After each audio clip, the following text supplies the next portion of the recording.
Bonjour chers collègues. Pourquoi les sapeurs-pompiers doivent-ils être inquiets de la nomination de M. François Braun à la Santé?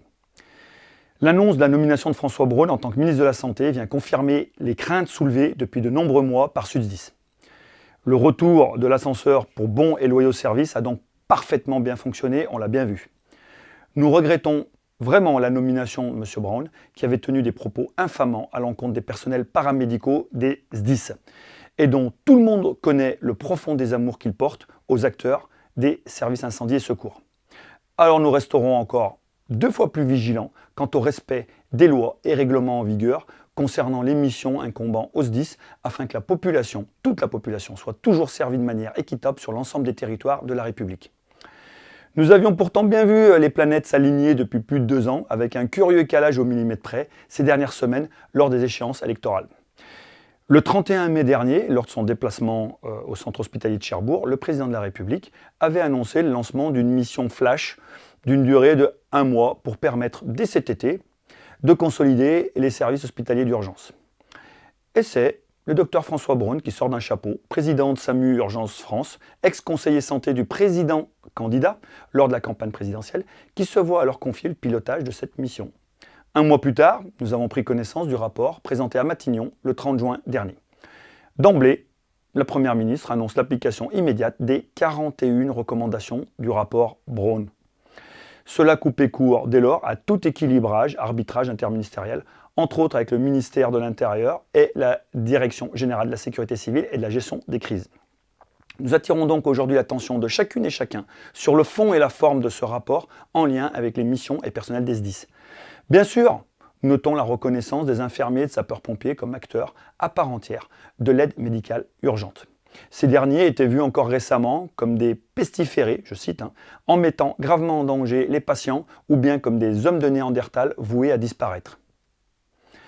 Nous constatons également la création, côté santé, des VLI blanches. Excellente trouvaille, ces dispositifs existent déjà depuis plus de 20 ans au sein des SDIS. Toujours aucune concertation, pourtant le député Fabien Matras et les sénateurs avaient pris le temps de recevoir tous les acteurs concernés, même ceux ne relevant pas du ministère de l'Intérieur. Alors dont acte. Notre inquiétude maintenant porte principalement sur la recommandation numéro 15 sur 41 du rapport Braun, visant à revoir à la hausse le plafond d'heures TSU afin d'augmenter la capacité des transporteurs sanitaires à répondre aux besoins de la régulation médicale en augmentant cet été le plafond d'heures de garde dédié au TSU avec des ambulances postées. Ce plafond est défini par chaque SAMU dans le cadre des services d'accès aux soins, le SAS, afin que chaque habitant bénéficie d'une réponse adaptée à son besoin. Sans cadrage clair émanant des ministères concernés, cette recommandation ouvre la possibilité aux directeurs d'ARS et aux chefs de SAMU d'ériger un bras armé blanc dans le domaine de l'urgence préhospitalière, ambulancière, par des groupes privés puissants où la sollicitation sera forte et à proximité des structures hospitalières, laissant dès lors la menu monnaie sur le comptoir aux SDIS. Le privé ne va pas là où il n'y a pas d'argent à gagner. Rappelons également l'appétence exacerbée de certaines associations agréées de sécurité civile dans le domaine de l'urgence préhospitalière depuis qu'une circulaire interministérielle leur a permis de goûter au gâteau de l'activité opérationnelle courante. Certaines associations ont désormais pour appellation officieuse « Association d'aide médicale urgente ». Appellation ne s'appuyant sur aucune base légale, mais bénéficiant encore des agréments nationaux du ministère de l'Intérieur et lors de la crise sanitaire de son soutien financier conséquent, 21 millions d'euros. La nomination de François Braun ouvre donc la voie à un démantèlement du SSUAP dans les services incendie et secours. Il faut se souvenir qu'en qualité du chef du service SAMU 57, il a permis qu'un groupe national assure la prestation ambulancière dans les dimensions humaines et matérielles. Cette nomination par le président de la République revêt une position relevant de la schizophrénie, car revenir au congrès de la Fédération de Marseille en dénonçant l'utopie de certaines entités médicales visant à interdire la distribution des soins par les personnels des services incendie et nommer moins d'1 an plus tard un ministre qui a été toujours vent debout contre les sapeurs-pompiers, il faut le faire. Bref, rappelons ici nos demandes faites il y a déjà plusieurs mois et ajoutons quelques propositions. La rédaction et la diffusion d'une circulaire interministérielle Intérieur Santé à l'intention des préfets et des directeurs d'ARS pour inviter à la vigilance et au respect des domaines de compétences des acteurs en place.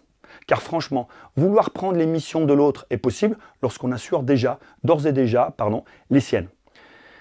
La diffusion des bonnes pratiques au sein des services incendie et secours, avec un modèle de convention tripartite respectueuse de tous les acteurs, avec la présence d'un officier sapeur-pompier au sein du CRA et la présence d'un adjoint santé en CTA CODIS, organisation et dimensionnement des sous-directions santé.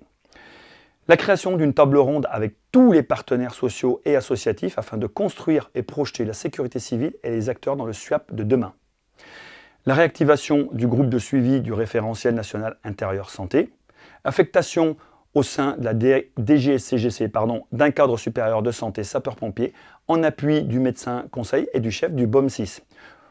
Comme vous l'aurez compris, le patient est et doit rester au centre des préoccupations de tous les acteurs publics et non devenir une simple part de marché. Selon nous, c'est bel et bien une carte vitale qui peut être demandée à l'usager et absolument pas une carte bancaire. Je vous remercie pour votre attention.